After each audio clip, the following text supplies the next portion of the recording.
Welcome to the Women's Business Society podcast, where you can listen to the experts who I pick their brains for hot tips and tricks to help grow your business. Thank you to our major sponsor, Book It Bookkeeping, and a shout out to all our members, with a special mention to So Beautiful, who provides all the gifts at our WBS networking events. Today we are joined by Liz Thompson from Caliba Design and Branding to talk about 7 ways to build a better brand. Thanks for joining me today, Liz. Thanks for having me, Kaz. And just another thank you for being such an amazing leader, a WBS leader and host for the last, 3 or 4 years in Point Cook. Oh, no worries. I mean, I actually love all the women that come to the events. And actually, thank you for allowing me to actually host, because I totally love it. And it's been great to get out of my comfort zone, because as you know, I'm actually kind of a shy person, but I really loved getting up and speaking, and it's really brought me out of my shell. So thank you. Yeah, well, it's like a little family down there, isn't it? It's been, it's like we all sort of come together, or you guys all come together, and it's really nice that everyone is sort of using each other's businesses. Like you do a lot of things for people down there, don't you, businesses? Oh, definitely.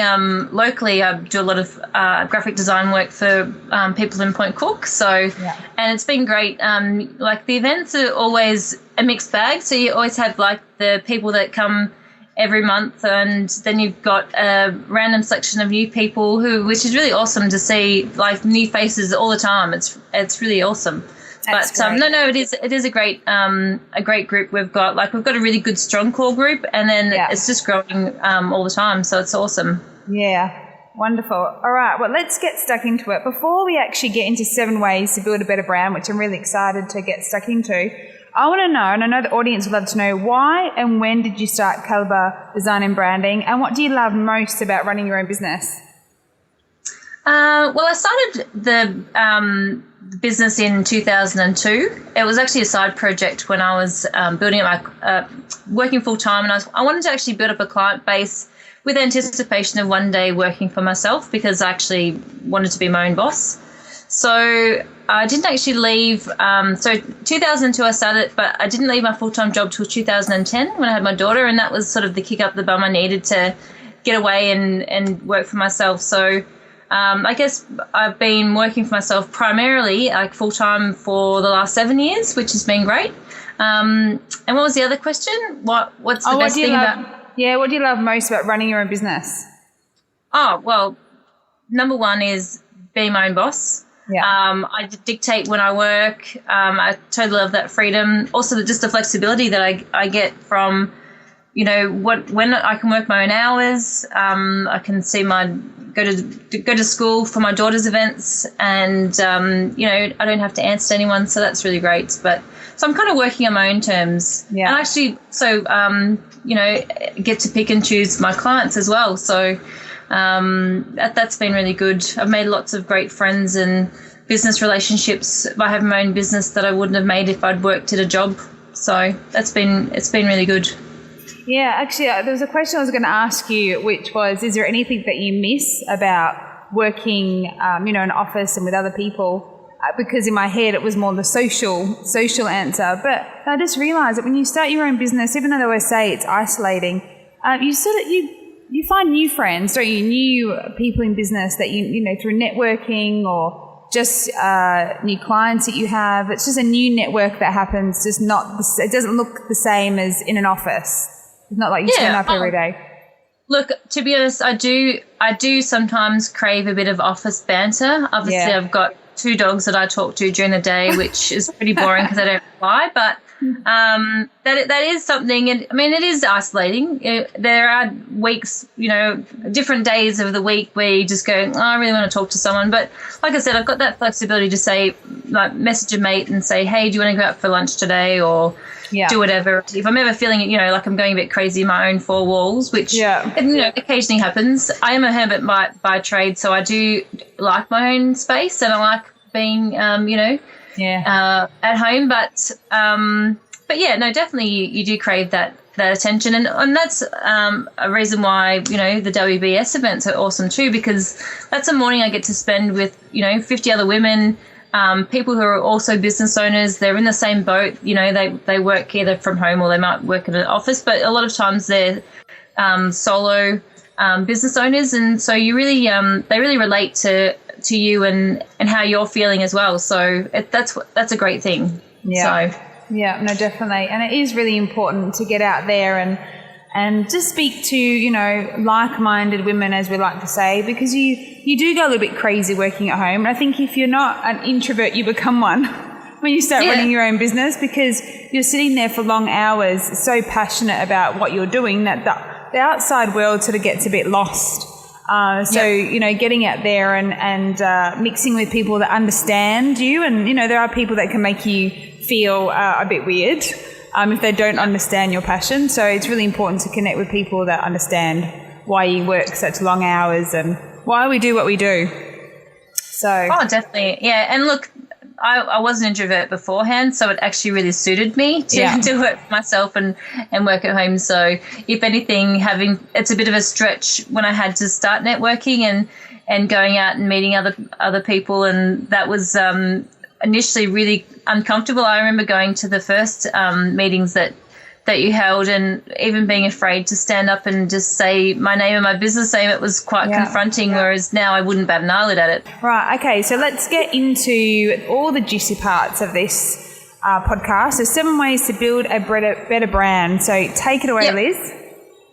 Okay, well, step 1 is, and I feel like this is the most important step for any business and any brand building, is to determine who your target audience is, because honestly, I can't stress enough how important that is, to know who you're talking to. Like Marie Forleo, and I always use this quote because I absolutely love it and I think it's perfect. She says, if you're talking to everyone, you're talking to no one. Yeah. So you need to sort of figure out who it is that you're tailoring your business to.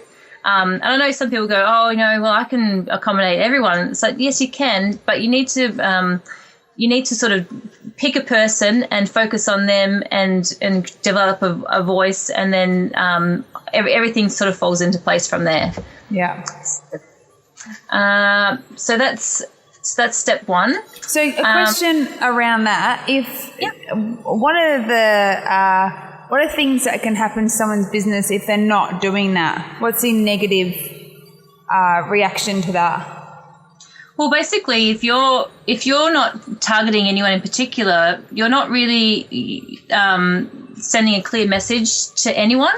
Yeah. So, you might find your marketing is a little bit all over the place because you sort of don't have any consistency with a brand voice, and that's something else I will talk about later about having that consistency with your voices. Is really to if you're talking, let's say I say I want to work with marketing managers who are aged from 35 to 55 who are male. That's really giving, like, I know who that person is. So when I'm actually looking for to target a person, I know the perfect person who I want to work with. So I will tailor all of the correspondence and things that I'm doing around that person, because they're the ones that I want to, get to pay attention. And the thing is, people go, oh, but if I, target that person, then I won't get any other business. That's actually incorrect. And that's a fear they just said then. That's actually fear. That's actually a fear that they just actually revealed then, because what people are often afraid of, and the reason why they don't like niching, is because they're afraid there's not going to be enough of that one person. So you say females definitely. Between 35 and 40, it's like, oh, but that's only between 35 and 40. But if I go to 50, there's more. It's like, no, there are millions in between that age, and you just have a fear that you're not going to be able to serve them, and that means that you're not going to have customers. Well, just do a better job at serving. Yeah, no, totally. And that's the thing, like, you're still going to get people either side of the spectrum. Yeah. Outside of that target market anyway. Like, that shouldn't be a worry, but you really need to make sure that you're getting as many people in that market hearing what you're saying to attract them to your business. So because at the end of the day, they're the people who are going to buy and you're going to convert.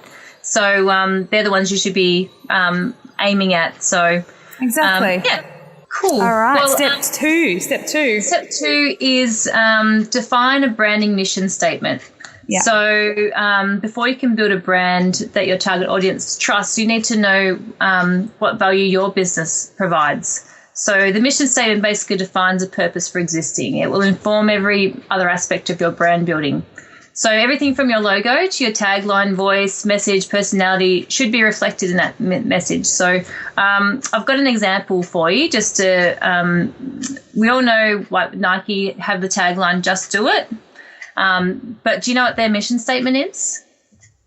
Do you know what that is? No.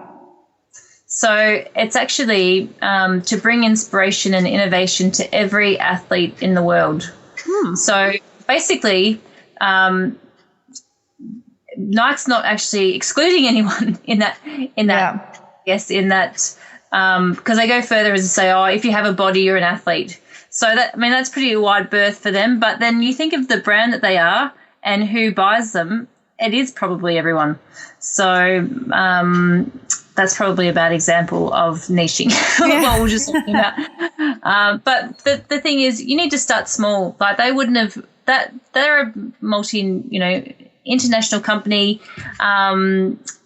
They didn't get there overnight. Like the swoosh didn't just happen and everyone automatically knew them. They had to grow and expand. Yeah. So they had, and well, it is a good example. It is a good example because the thing is, they, who are the people they have around them? They're athletes, and we are aspired to look like these athletes or feel like these athletes, to be successful like them.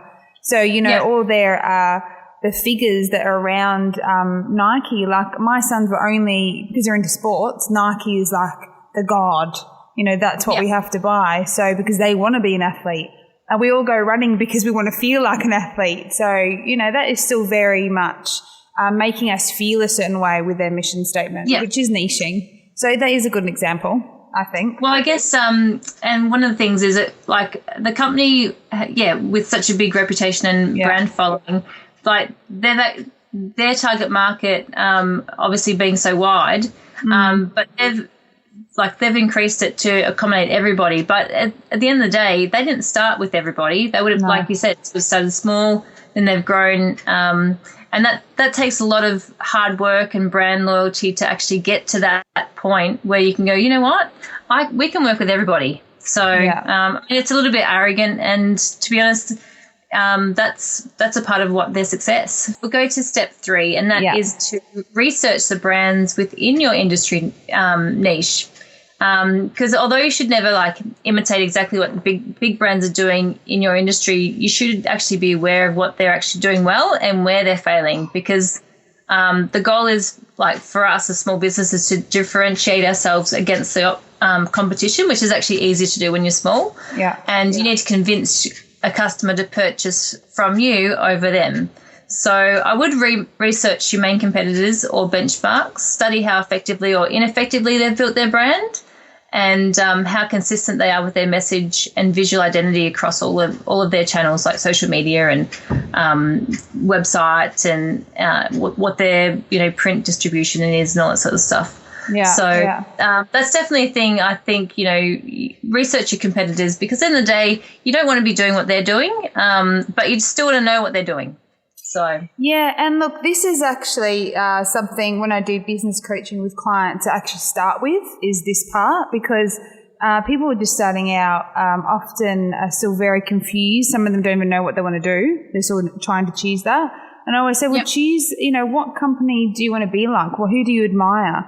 And, to say that you want to be like Nike is, it's not that it's impossible, but yeah. It's, that's a long road to be achieving that success.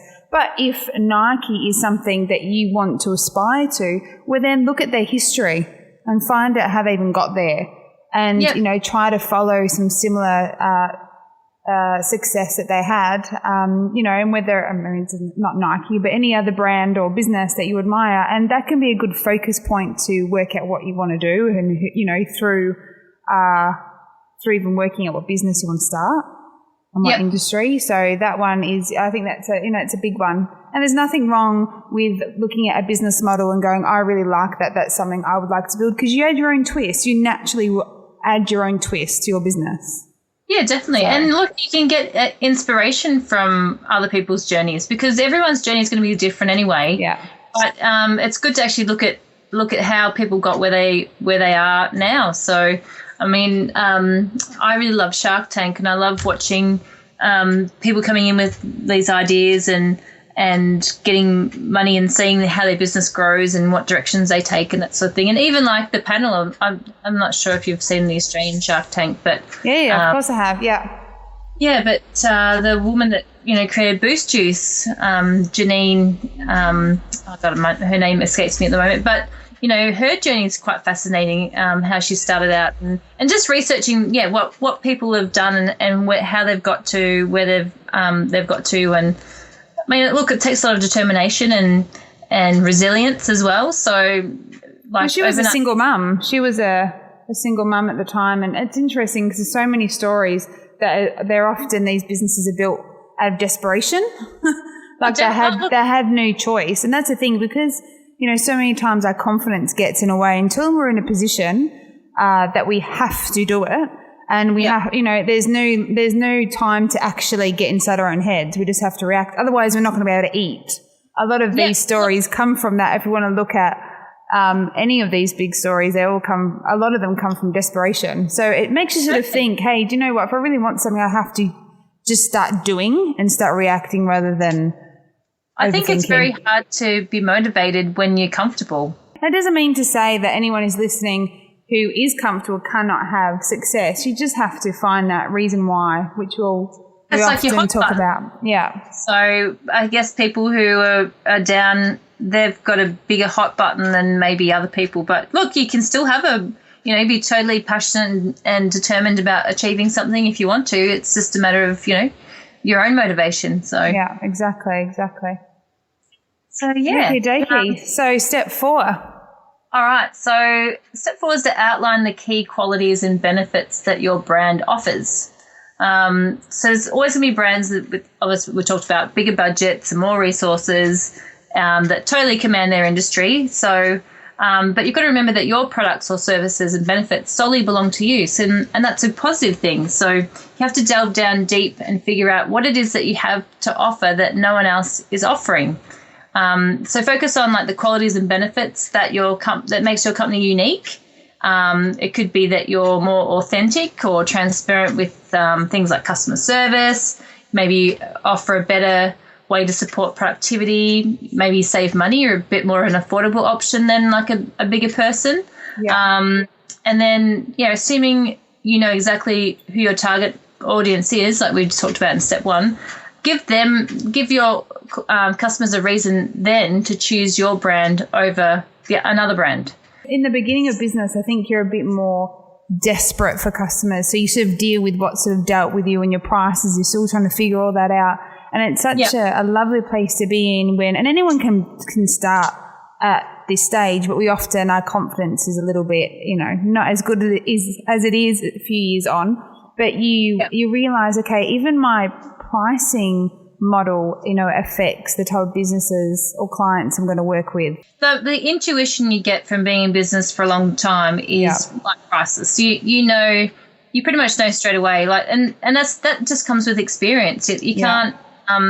That's not something that, like you said, you can't read it in a book. You can't. It actually you have to do the time, walk the walk, and then you find out. Oh, okay, now I know with this person's coming in. Like it's not a race to the bottom for me. Yeah. I'm not going to try and underprice myself just to get a job. That's a bad idea.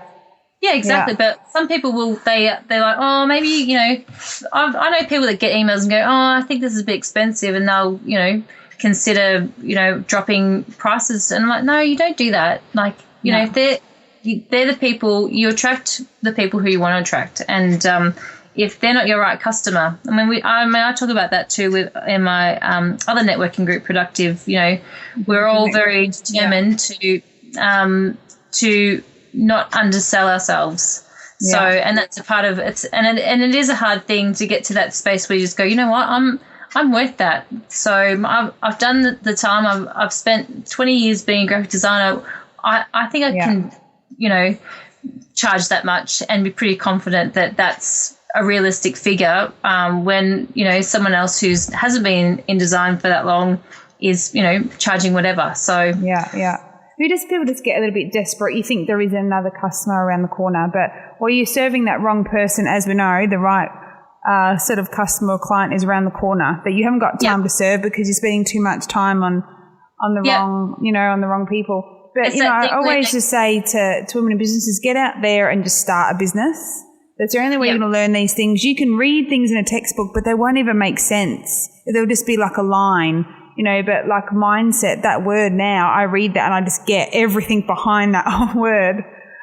Because you develop a mindset and then you realize, okay, that's what that is. But in a textbook, it's just one word.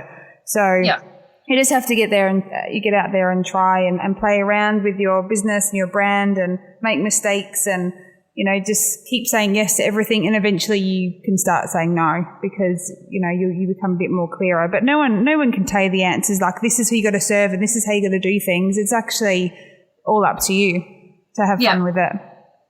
Yeah, and it's experience. But also what I was going to say is when you say yes to something, you're saying no to something else. So just be careful like I said, if you're underselling yourself and taking on too many yes jobs that are low paying, then you might be saying you're not sure what you're saying no to. It could be something bigger, but you're too wound up in doing these yes, saying yes to everything that you know you're actually saying no to other opportunities. I agree and disagree with you there. I think it depends where you're starting out because I know many years ago when I'd started one of my businesses and if I hadn't just said yes, like my thing was no matter what, I'm going to say yes to an opportunity, not to something silly, but to an opportunity. And if it was fear that was holding me back, that was to ignore it and just say yes. And where that yes took me was flipping amazing. Like it wouldn't have happened. But you know, and that sort of helps you work out as well what you do and don't want to do. So if you've got a new one turning up your doorstep, and you have if you have 5 turning up your doorstep, just get into it. Just learn through those 5 people. I mean, you got to start somewhere. You can't say, well, I'm going to charge 1,000. I only started this week. And I think that's where you learn your biggest lessons are from dealing with different types of people. And then you get to a point where you can, you know, be pickier. I wouldn't know the different types of women in business out there if I hadn't experimented with my pricing model. Now I can definitely, I mean, you shouldn't put people in boxes, but you definitely can. Because if someone's not valuing themselves, you know, they're not going to be valuing what you do. So Oh, definitely, yeah. And that's the thing too. It's like if someone comes to me and thinks I'm expensive, then that's just they're not valuing my service themselves. So they're not going to we're not going to be the right fit anyway. Which actually brings me to my step 5 is create a great brand logo and tagline. So obviously this is my areas of expertise. You know, your logo is, you know, one of the most important things for being recognised on anywhere. So whether it be on your website, social media, any kind of correspondence. So you must be willing, well, not necessarily at the start, you might, you know, get your friend's boyfriend's cousin to do your logo, and that's cool. And while you're in the building phase and, you know, you might have limited funds, but definitely be willing to invest the time and money into creating something exceptional down the track that really gets into who your target market is and who you're trying to talk to. And because also when you start your business, like we've been talking about, you don't necessarily know exactly who it is that you're wanting to try and like to attract as well. Like, you know, it's a bit of a hit and miss, like we're talking about. Sometimes you say yes to things and, you know, and you realize, oh, actually that one was good, but then that one over there might not have been so good. So, so basically when you do logo, you'll be putting that logo on everything to reinforce the visual identity of your brand. So whether you hire a professional graphic designer or a creative agency to do that, that would actually help. And can I just say something on that particular note? People, we can tell when you did it yourself. We can tell.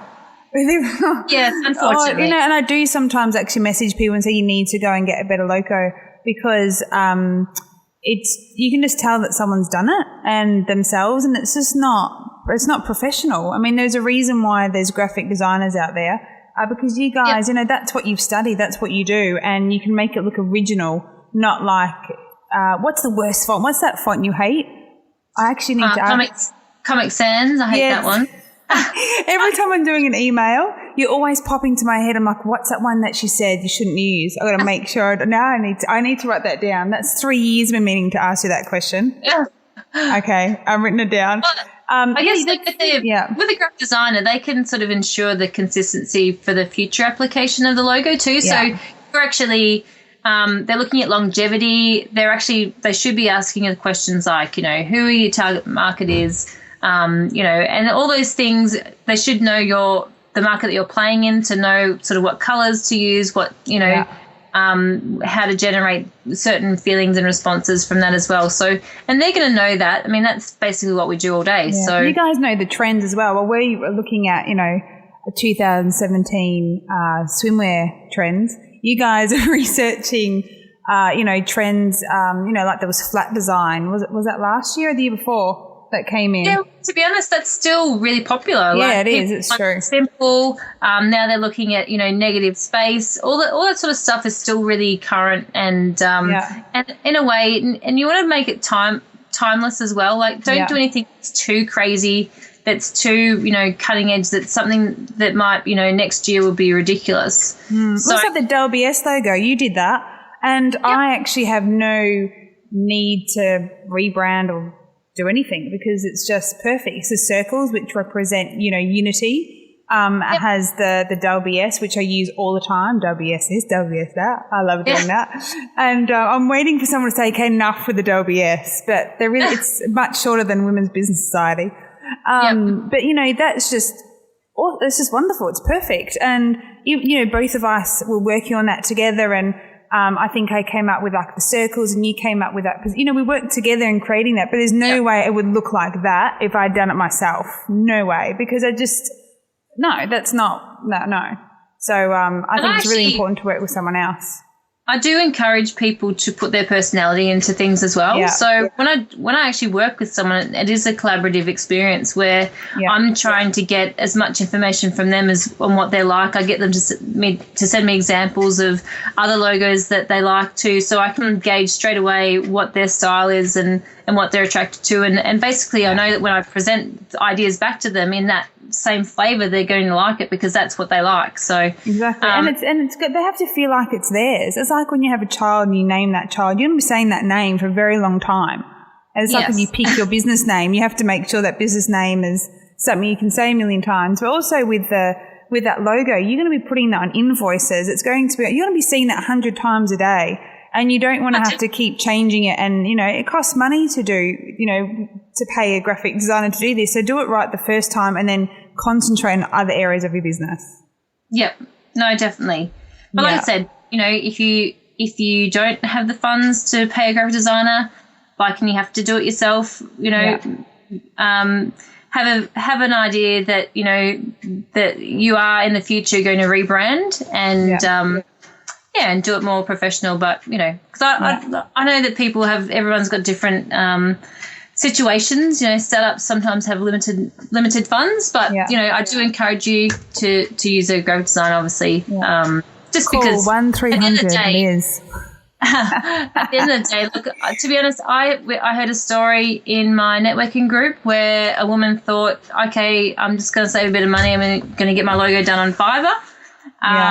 Then she said it took 6 months of emails backwards and forwards to trying to get it right because she didn't like the ideas and whatever else, and it ended up costing $60, which is still very cheap, but still the amount of time she said she wasted was so not worth. That was more expensive than the $60. Fair enough, it was $60, but at the end of the day, it took 6 months and countless emails and correspondence to get something. Whereas, if she'd come to me and said, oh, look, I want this and this and this, and we, it would have been a lot of a different experience for her. So a lot quicker as well. Okay, so that's about, and I guess it's like all encompassing about forming your brand's business voice. Yeah. So your voice is really dependent on the company mission, the audience, the industry, and it's how you communicate with your customers and how they actually respond to you. So, for instance, your business voice could be very professional. It could be a friendly, could be service-orientated, promotional, conversation, informative, like endless objectives and possibilities that come into there. So choose a voice that like resonates with your target customers and makes sense to them as well. I know for me, I'm like, you said, I'm a little bit laid back. So my brand voice tends to reflect, I guess, that the fact that, everything's pretty cool. Even on your Instagram, you're like that. You share, you just have this relaxed air about you. Yeah, well, that's what I hope to communicate to people that, like I do, I've got a passion for my job, but at the end of the day, like I'm not a super serious person. I do swear like a sailor sometimes. Yeah. And I'm all about connecting with people. Like that, for me, the relationship is just as important as the outcome of the job. So I like to work with people who, it's not just like, oh, give me your money and whatever else. I actually want to get in, people's heads and find out what makes them tick, and that satisfies me as well as a human, I guess, as well as a business. Yeah. So, but yeah, making sure that because obviously the message that you convey is an opportunity to communicate, like I said, on a human level, and you're making an emotional connection with your consumers as well. Yeah. So be authentic as well. People want to work with people. They don't want to work with brands as well. Like you need to have a brand to be professional, but at the end of the day, you're still a person, and people want to work with you for who you are. So exactly. That brand voice has to be consistent with you. Obviously, when you're a bigger business, things get diluted. But at the moment, if you're a small business, there's only maybe just you and a couple of other people, or even just you. Make sure that your message is about being authentic. Yeah. So it's not just addressing scary in the beginning, because you are trying to find yourself within your business and then becoming comfortable with yourself. And so sometimes we can sound a bit more serious because we're trying to be professional, but then we realize if that's not what we want, if that's not how we want our brand to be perceived, then that's a mistake doing that. And I think when your clients start talking to you the way you naturally talk, you know that you're doing the right thing. Like when people now send me emails, like submitting work for the magazine, they'll put like an XX at the end, or hi, lovely lady, or, they're talking the way that I talk. They're not copying me. Yeah. It's just that they're like that as well. And they've found someone that they can be themselves.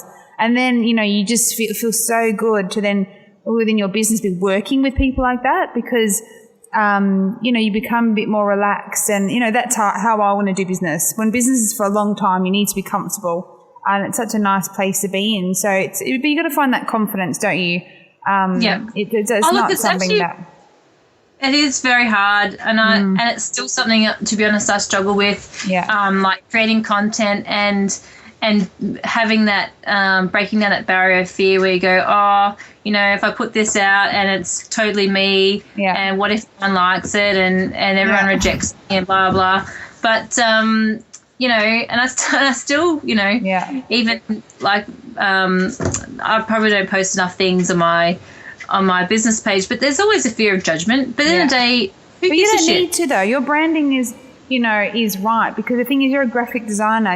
It's different. Like, for example, my business is about a community, about making people feel connected, and I try to make people laugh. So I had to get over myself, because if I if I posted the amount of times that you did, that would actually hurt me. For you, it doesn't hurt you because your business comes from other avenues. Mine comes through a lot through social media. So and I just thought to myself that, like, especially a video I did when I had whitening strips on my teeth. Yeah. And I realised that you know what? I still remember that video. And the thing is, when you, that's who I am. I had a shower the other day and got my son to sit outside taking notes because I got blocked. And I just needed him to write everything out because the shower relaxes me. And I shared that. And I thought, okay, well, this is who I am. And I want to attract more people like me who are super passionate and super nuts. And that means, I'm going to feel okay. So super nuts in a good way, in a passionate way.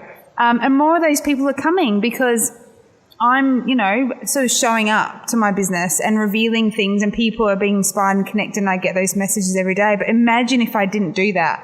So I remind myself, you know what, you're the only one that's worrying because people want to hear you talk. People want to see you. That's what you're meant to do. But I just try not to think anymore. It's so powerful not to think. Yeah, look, at the end of the day, people are going to judge you regardless. So why let fear stop you from doing something anyway? People will judge you more if you don't turn up. They will judge you more if you don't turn up because they'll go somewhere else. So people are turning up. So, but every business model is different. You don't have to. Not everyone's the same. Just because another business is posting 5 times, it's just that works for them. That's to do with their whole voiceness, their business voice and all that sort of stuff, and how they're doing it. You couldn't get up there and do some of the crazy stuff that I do because, some of your clients might not want to see that side of you. So I thought Liz was like a nice chilled girl. Now she's got whitening strips in her teeth. I mean, it doesn't match your business. No. At all. No, you're right. And, and I guess graphic designers do have that whole thing, we're always wearing black and we're always moody and we're always, doing this and that. So moody, really? I didn't know that graphic designers had that. Yeah. Oh, really? Oh, you do wear black, actually, but you're not moody. I do wear black all the time, but I think that's just a Melbourne thing. I don't know. Yeah. That's true, actually. I don't wear black much anymore. No. Left my black in Melbourne. But also in regards to, like, when you're talking in your brand's voice, you also have to stress what's important to the customer. So when you're being authentic, like, obviously, you need to bring your personality, but you also don't just talk about, my product does this or my service does that. Actually, just identifying what's important to your customer, and then, that whole thing of push the pain. Yeah. So what problems are you solving in your business, and also talk about those as well, because that's effectively what we all want from a business. When we've got an issue, like, we need someone to solve it. So so that's it's unfortunate that some people don't think like that in business. They're still very much stuck in their own sort of head and what they want to do, and still trying to figure that out. And I always ask this question, on social media, on the WBS page, is what problem did you solve this week? Because if you didn't solve a problem, then, you're not running a very good business. You need to work out what those problems are that you're solving. And, it's not about us, it's about them. Yeah. Definitely. Well, they talk about, I've read things with, like, people who are filthy rich, and it's like, they'll always be, what was the key to you making money? And it's pretty much like, I just solved lots of problems. Yeah, exactly. That's literally everyone that's talked about anything like that's had success that's what they do. They're problem solvers. Yeah. So find a problem, solve it, and you'll be successful. So what are some of the things that you use in your business to make it flow a little bit easier for you? Things like Trello and all that sort of stuff.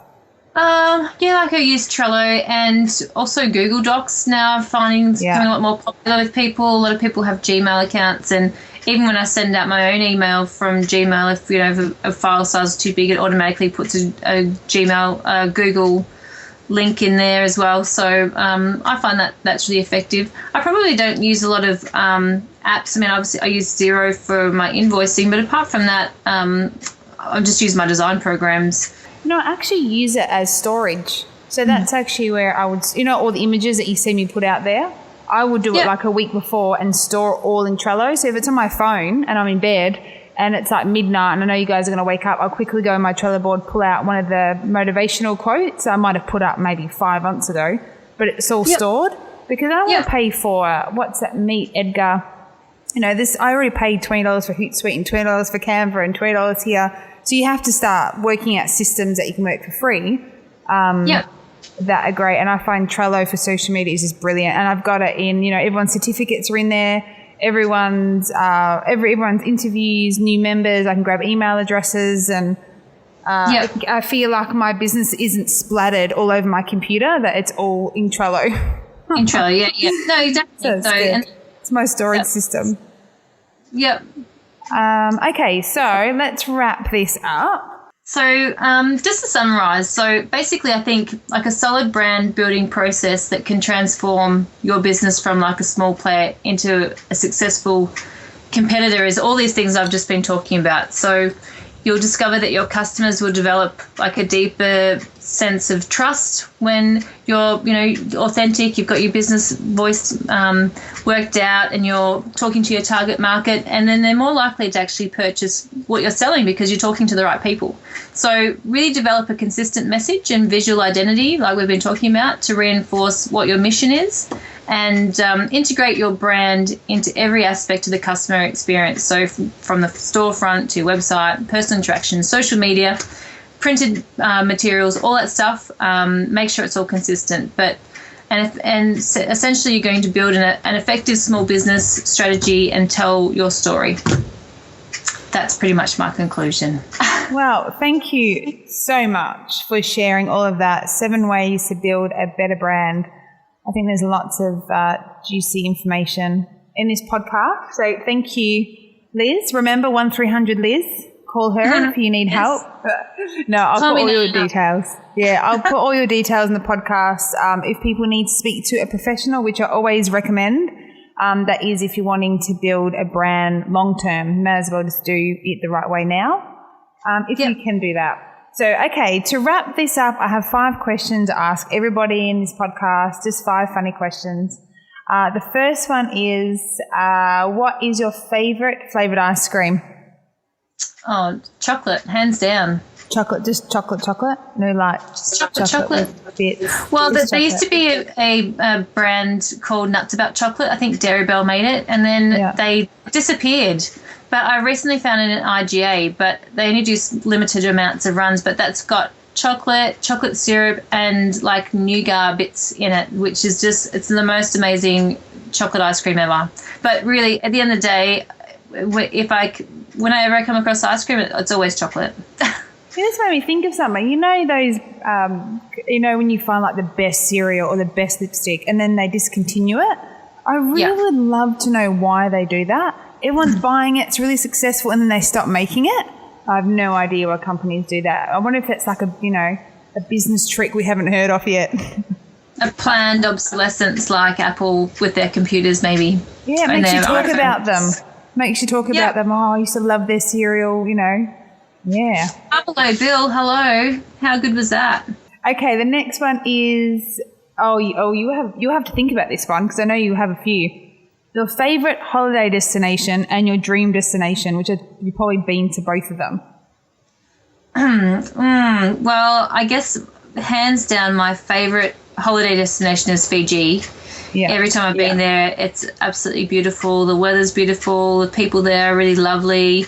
The beaches are amazing. It's actually the only time I've found I can fully unwind, sit down. Like I don't even like water, and when I go to Fiji, I don't get out of the water. So there's something about it that's just, is amazing. Yeah. But my dream holiday it's actually something I've got coming up, and a dream is going to become a reality. Is we're going to the US in later in the year, and I'm going out. We're hiring a camper van and driving through all the canyon lands. So, like, I'm so Canyon, jealous. Bryce Canyon, Monument Valley, Moab, Antelope Canyon, which anyone should look that up. It's the most amazing thing. And it's funny because I actually saw a picture on Instagram maybe 2 years ago, and I saw this picture and I was so it took my breath away, and I went, I want to go there. And that's what actually prompted this whole American trip. Just this one photo on Instagram which I saw. I went, I don't know where it is. I want to know where it is. I want to go there. So that for me is that. So my dream trip's actually coming up. So that's I'm actually looking forward to doing that with my family, so that will be good. Okay, number 3 is, can you twist your tongue? You know that thing where you roll it upwards? You know that thing that you do with your tongue? Roll it upwards. You know how you, like, the two sides. I have to find the name for this. Every podcast I explain it like this. Yeah, you can do it. Did you know that you could do it, or you just worked that out? No, I've always known I could do it. Okay. See, I can't roll my R's, but my husband and my daughter can, and they're both relentless in teasing me that I can't do it. But they can't roll their tongues. So for me, when they're doing their little party trick and I can't be involved, I do other like tricks to say, well, you can do this. It's actually more common to be able to do it. So tell them that. It's actually more common for you to be able to do that thing with your tongue. So where I can't do it. But yeah, so congratulations on that one. I don't know why I'm fascinated. I think I studied that in psychology. We were doing like, different things like that. And it was 50-50 in the classroom. All the people that could do it. So it just always interests me to ask that question. Okay. The next one is 2 business tips to another female entrepreneur that you think would be valuable to share. Well, I guess it's probably some of the tips I've talked about. One is know your target market. That's number one and most important thing in business for anyone. And it's something too, even when you've been in business for a while, sometimes your initial, what you set out to be as your target market might have actually shifted.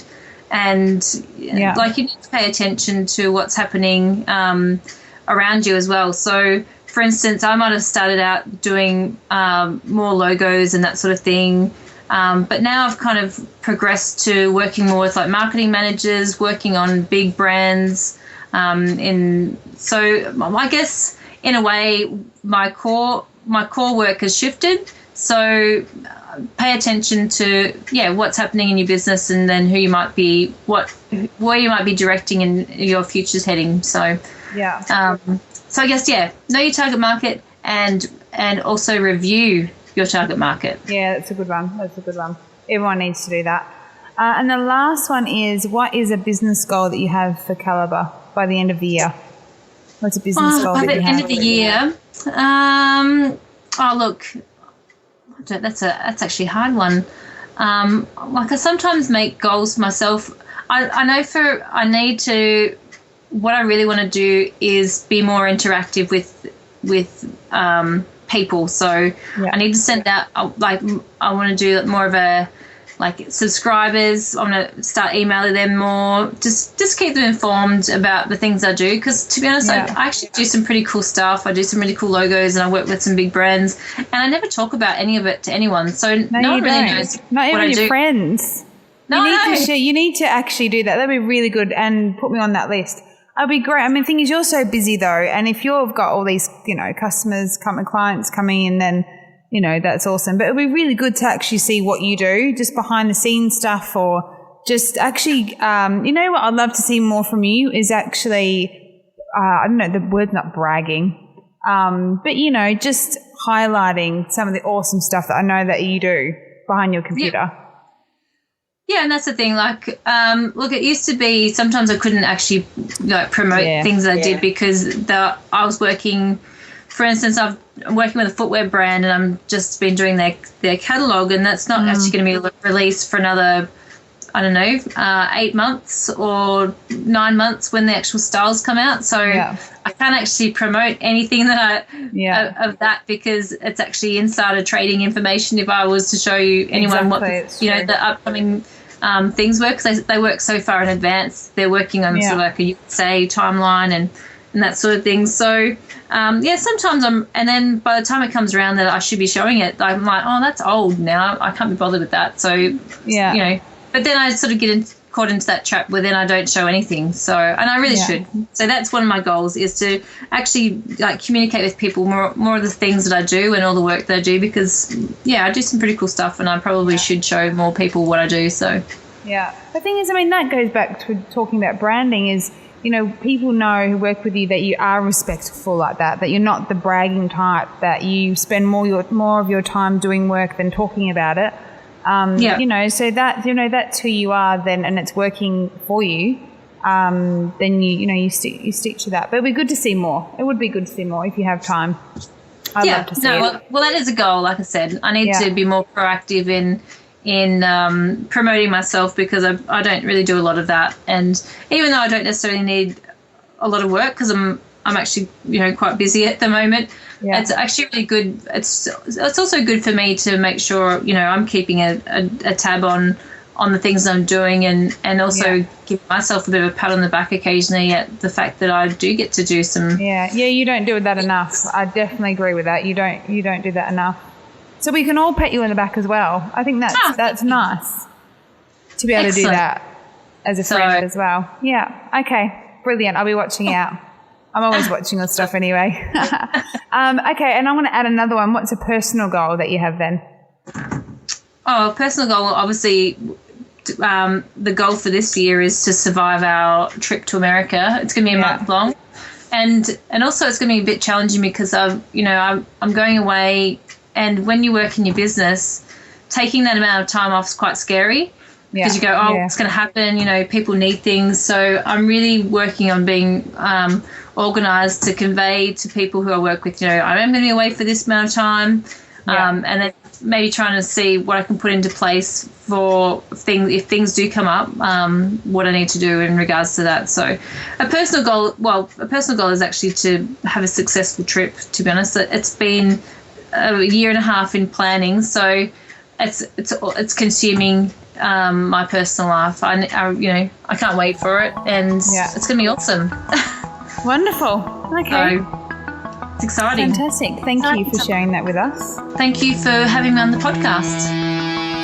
So that's it for this episode of the WBS Podcast. I hope you enjoyed it. You can find all our episodes on iTunes, Stitcher, SoundCloud, or by searching for Women's Business Society on any podcast player. If you're a female entrepreneur, head on over to WBSociety.com to find out how you can become a member. Whilst you're there, check out the WBS magazine, which is full of tips to help grow your business. The Women's Business Society promotes, connects and motivates female entrepreneurs. We look forward to seeing you next time. Bye.